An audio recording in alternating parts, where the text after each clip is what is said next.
Hello and welcome to another edition of An English Guy Watching Wrestling. I'm the English Guy, I'm Nick. Thank you so much for clicking on another video, I really do appreciate it.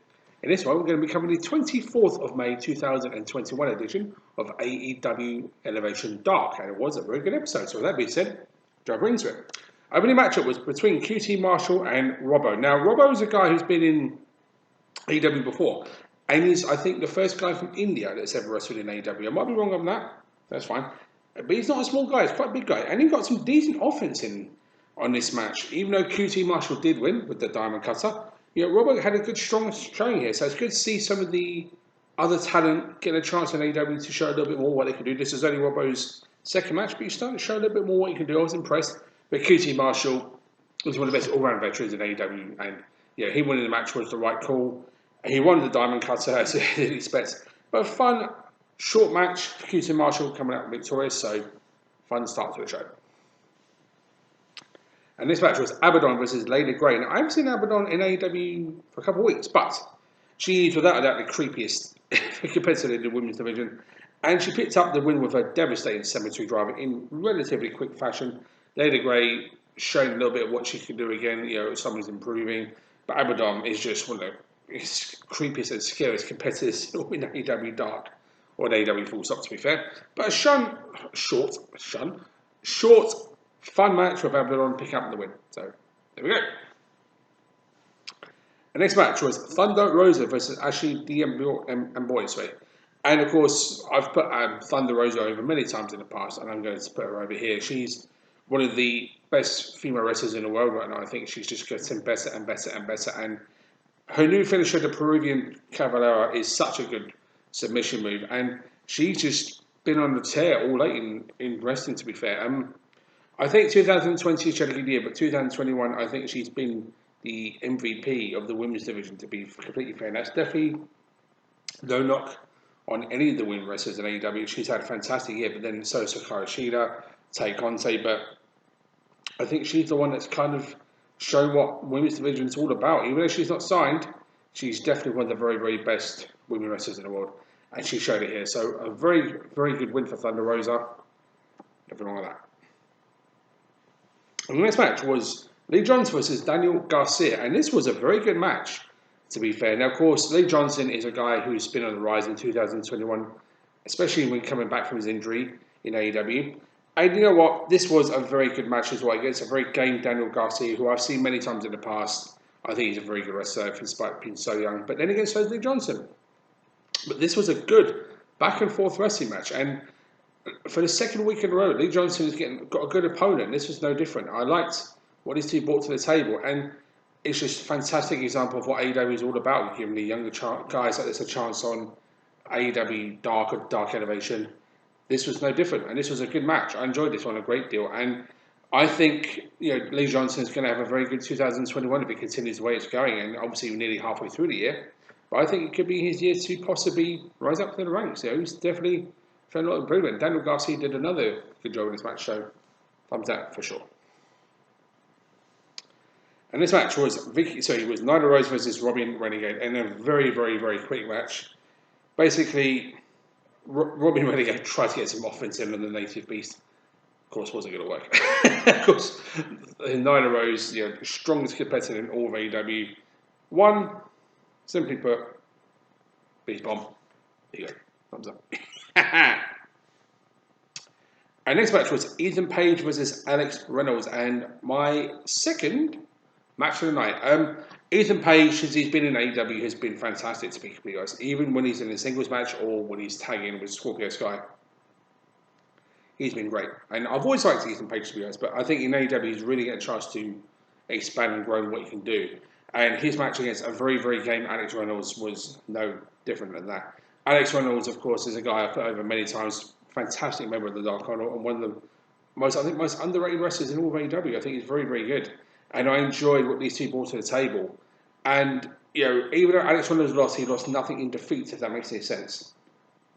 Ethan Page has just been on the tear, though, to be completely honest. He's tearing through the competition. Literally, he and Scorpio Sky are. And this was no different. And I liked the way these two worked with each other. Strong wrestling, strong, hard-hitting impacts wrestling, and of course, Ethan Page is undefeated apart from the Face of the Revolution ladder match. He's going from strength to strength to strength, and I think it won't be long before we see Scorpio Sky and Ethan Page get a shot at some gold. Definitely would be against that, but I enjoyed what these two brought to the table. Very enjoyable stuff. So definitely thumbs up for both men for this match. Well done. And this match was Tay Conte versus Queen Eminita. Again, I've put over Tay Conte many times as the most improved wrestler in all of AEW, and this year she's shown that. And she's shown it here and then. Every single time you see her in the ring, she does something a little bit different in terms of her judo background, in terms of her wrestling background. She seems to combine the two very well. And she's doing it even more. Even though it was a quick match, she's starting to show more and more innovation as time goes on, as time has gone on, so I can't fault that. And she won the DDT in a fairly quick match. So Tay Conte pick up the win and can continue into the momentum. Can't fault it. And this match was Mike Sidle versus Penta El Zero Mielo, and this was another very good match. I really like what Mike Sidle brings. He's the older of the Sidle brothers, but he's still not so different than his younger brother, to be completely honest, in the way he does things in the ring. And Penta, I've put over many times in the past. I think Penta's awesome. He's one part of my favorite trio name of all of AEW, the Death Triangle, because he's that good, and he showed it here. And Penta is so good when he's in the ring, and he gave Mike Sidle put in a very good match here too. But Penta winning, I think, was the right call, because as much as I do like Mike Sidle, I think Penta put in a fantastic match here, and this was one of his strongest singles performances to date. Not quite dominant, shall we say. Those chops are still as brutal and hard as you can get. And that's just Penta for you. So there you go. Penta winning with the package pile driver. Nothing wrong with that at all. So there we go. Then we had Scorpio Sky versus Allen 5 Angels. And continuing the little feud that has been kind of building between the Dark Order and Ethan Page and Scorpio Sky. Because there was a bit of animosity in the night earlier. It kind of showed here too, and it's interesting to see that. And of course, Page and Sky had their problems with Sting. Dark Order got their problems with Matt Hardy's organisation. So it's all going around, chopping and changing a little bit, but nothing wrong with that. Keeps it fresh and interesting. And this was another good match, to be fair. And again, Scorpio Sky, since returning from injury, has been great. He doesn't look like he's missed a step, but a veteran has been going as long as he has, and it's as good as he is. It shows, and this was another very good match, and the 5 Angels put in a very good performance here too. I enjoyed what these two brought to the table, and I liked the hard hitting and trash talking combined from Scorpio Sky, and the 5 Angels did a very good job here. But the heel hook picked up the win in the end for Scorpio Sky. But a good good match for this one. I enjoyed it, so I was thumbs up. And this match was Matt Hardy versus Fuego del Sol. And I got to give credit where it's due. This was a superb match. I was not expecting this one to be like it was.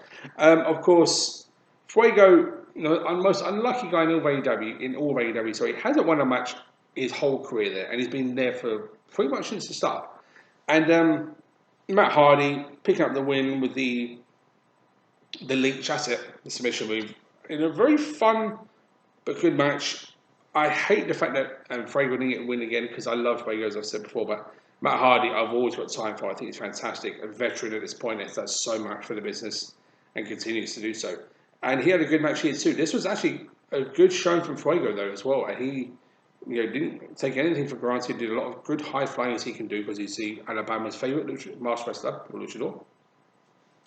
He did very good stuff here too, and I enjoyed this one. So Matt Hardy winning, but Fuego del Sol, even though he lost, it's to continue to get better and better each week goes on. Hopefully one day he will get that first win. So time will tell, but thumbs up for a very good match. This was good stuff. And this match was Royce Isaacs versus Rene Narita. And this was both men's AEW debut. And Ren Narita is a guy who I've seen a few times in the past as part of New Japan's Young Lions division, and wrestled mainly at the LA dojo for New Japan. Trained by Shibata, who, who's going to hate that? Being trained by one of the very best wrestlers in New Japan, and also trained by Nagata, another New Japan legend. And this was honestly, a superb match between both these guys. This was my just under match of the night for me personally. I know I said the one earlier, but this one I think may have just been underneath it. Royce Isaacs made his debut here, and to be honest, he was very strong in this match. To be fair, this was a good wrestling match. I really liked it. And Narita, I think he's only been going for a couple of years, but he wrestles like he's been doing it for years, and that's the good thing. Even though he's just a natural in the ring for what he does, and the wrestling from both these men was first rate. I really liked the hard hitting, the impact wrestling they did, no pun intended. But I really liked it. And Narita won with what could be best described as a belly to belly Northern Lights suplex. And the bridge he gets is just unreal.